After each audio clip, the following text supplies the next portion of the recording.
Press the bell icon on the YouTube app to never miss a video from Newslaundry. Hello and welcome to Newslaundry interviews. Today we have, not in our studio because we live in a corona world, we have joining us remotely Congress leader Digvijaya Singh. So Mr. Singh, you have held various very important positions with the Congress. You have been a two-term chief minister in Madhya Pradesh. You have been in charge of UP during an election.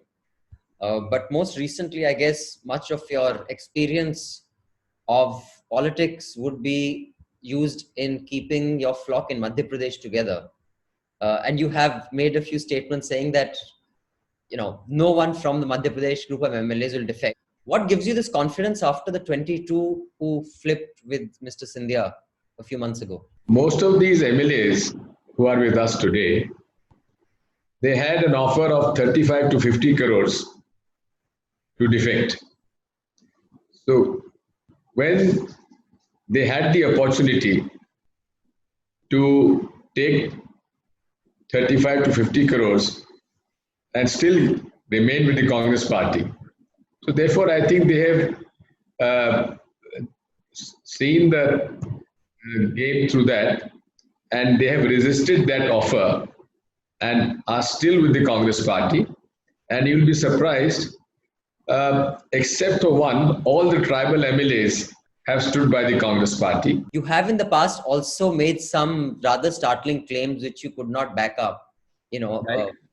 Well, I have a few here. I'll go earlier order where you said Amit Shah promised a grand temple at Ayodhya. Next day, bomb blasts at Mahabodhi temple at Bodh Gaya. Is there a connect? You kind of suggested that there was a connect to that bomb blast and the BJP.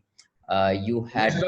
Let's not go into that. No, but I'm just saying, when you make a claim like that, is there any way you can, like 30 to 50 crores? I'm just saying that you have said many things in the past. It would make what you say a lot more solid if you could actually give some substance. Every statement that I had made and I make is based on facts. On 3rd of March, I had said that they are being offered huge sums of money and the MLAs are being offered.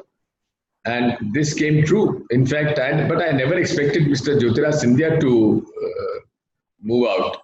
What was his incentive? He has enough money. No, he was one of the senior most general secretaries, one of the senior most Congress political leader in Madhya Pradesh. And he was the general secretary of the All India Congress Committee and an excellent relationship with the Rahul Gandhi family. His father was in the Congress party and everyone had a great regard for him. And I agree, he has a lot of money. There's no need for him to be. But at the same time, the MLAs had that incentive, which they unfortunately couldn't refuse. What was Mr. Scindia's incentive? Why did he go? You see, people say that he wanted Rajya Sabha, so no one was denying him Rajya Sabha, because with that majority, the Congress party in Madhya Pradesh could have returned 2 members of parliament in Rajya Sabha. So that didn't work out. Will you be welcoming him back to the party soon? For a defection law, like for example, we see many bills or motions that are put in the US. You can vote against your party because the primary purpose of an elected representative is to serve the constituents, those who have elected him or her to the assembly or to the parliament. So therefore, depending on what their interests are, is how any elected representative should vote. With this whip system, and you having to vote along the party lines, doesn't the anti-defection law, in a sense, make an elected representative answerable to the high command or to the whip rather than to the people who have elected him or her? See, differing with the political party on issues of substance, then you must have the, I would say, guts to say so and then walk out of the party. It could also be on a particular bill that is introduced which someone doesn't agree with. In this case, what you have seen just now. Yeah, absolutely. This case I agree. But I'm saying if you make a law, it won't make exceptions ki is case mein law apply hoga, usme nahi hoga. For example, I think any elected representative with a conscience should say that all political parties should come under RTI. But on this, you, BJP, all seem to be against it. I would say someone who represents me should say, no, I will vote for this bill. That's fine. If there is no 3-line whip issued, you can vote against it. Yes, but how often is a bill introduced without a whip being issued? No, What is it about our politics that it has got to a stage where it is so brazen, but there are no repercussions? There is no pushback from the people. I mean, you would assume that those people will not be re-elected, but time and again, such people are re-elected. What is the incentive for people to come and go? If it's not monetary, what is the other incentive? Political ideology has taken a back seat in Indian politics. And what I will get, what I can get, has become more important than what I should get. So therefore, I think the whole political scenario in India today is what you can give me. Okay, let's stick to Madhya Pradesh. What was the equation before he quit between you, Mr. Nath, and Jyotiraditya Scindia? As far as Madhya Pradesh is concerned, in our relationship between me and Jyotiraditya Scindia, or with me, Kamal Nath ji and Jyotiraditya Scindia, we are extremely cordial relationship. There was no acrimony as such. And even as a chief minister, or as during his father's time also, we were both the same age, contemporary also. We came from the same area. But whenever there was an issue, we sat across the table and sorted it out. Even with Jyotiraditya Scindia also, we used to have discussions. We used to discuss issues. And we used to sort out issues. And I'm really telling you, I'm seriously telling you that I never expected Jyotiraditya Scindia ji to defect. And in fact... and I mean, clearly, I have good reason to believe this because I have been told by someone close to the people involved that Mr. Nath and Mr. Scindia were clearly not getting on even in the run-up to the election. Is it a generational thing? Because it is clear that Mr. Pilot and Mr. Gehlot do not seem to be best buddies. Is that a problem? Is it a problem of the old guard not being able to step aside for the youngsters? Or is it a problem that the young generation of Congress doesn't seem to grow up? The generational change is obvious. There has to be a generational change. So therefore, there is an ample opportunity. And if you see the present general formation of the working committee of Sonia Gandhi, there's a mix of senior and junior both. Sure, but I'm talking about the primary, like the chief minister's position. Should it go to the younger person? Are the young people in Congress not adult enough? They remain children for too long? I mean, what's the problem? It's not that. It's not that. Why do parties, including the Congress, refuse to want to come under the RTI? I mean, if you are representing people, the purpose of a political party is political governance for the people, then what is the problem in letting them, just like any public institution, comes under RTI? Why don't you do that? On this, we see BJP and Congress coming together, just like often you used to come together in amendments to the RTI. Let me tell you one thing. I was one of the first political leaders to support the RTI movement. I recall that. I've been to your house, you won't remember, at South Block. Okay, you didn't have this kind of mustache. No, I didn't have this kind of mustache. You were helping us to the RTI awards. I had come with Manish Sisodia and Arvind Kejriwal. We used to be RTI activists back then. Okay, I am aware of that, but the party has not been as... Let me finish. Now, what is your future politically? I mean, what is your next generation? Because now with Mr. Scindia gone, what are your second line of leaders in the Congress? Well, in politics, there is never a vacuum. Some vacuum will be filled up. By whom it doesn't, I can't sort of predict just now.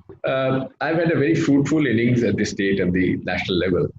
And now, if I get re-elected in the Rajya Sabha, it depends on my leader, Mrs. Sonia Gandhi, to decide where I should work. So, why Mrs. Sonia Gandhi? Is Rahul still not old enough to take over the Congress? Well, I would not like to get into that. I've gotten into that in the past. There was a time they said anything that Digvijaya Singh says is what Rahul Gandhi is thinking. I mean, you were considered...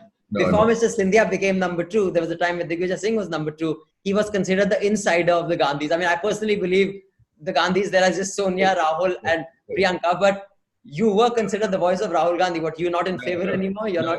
I totally reject this claim of yours. I've worked very closely with Mr. Rahul Gandhi. He has a mind of his own, and he's the way the opposition party has been sort of underplaying his talent or whatever they have been speaking about him.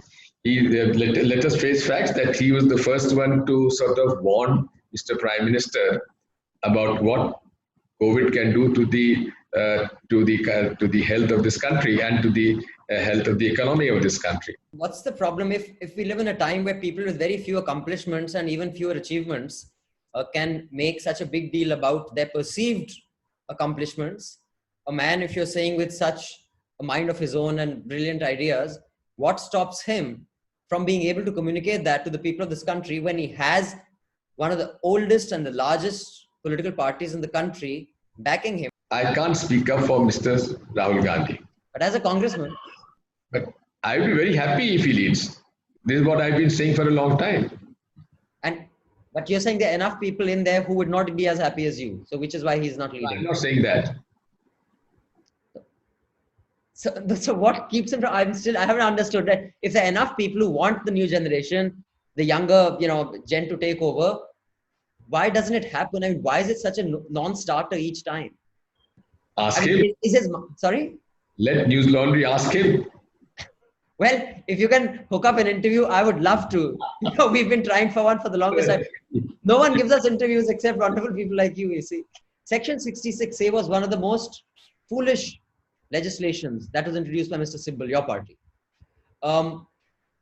Before Mr. Kejriwal waved the Vadra papers in front of everyone, no channel had the guts to carry them. So I've also been a part of the news ecosystem since 1995.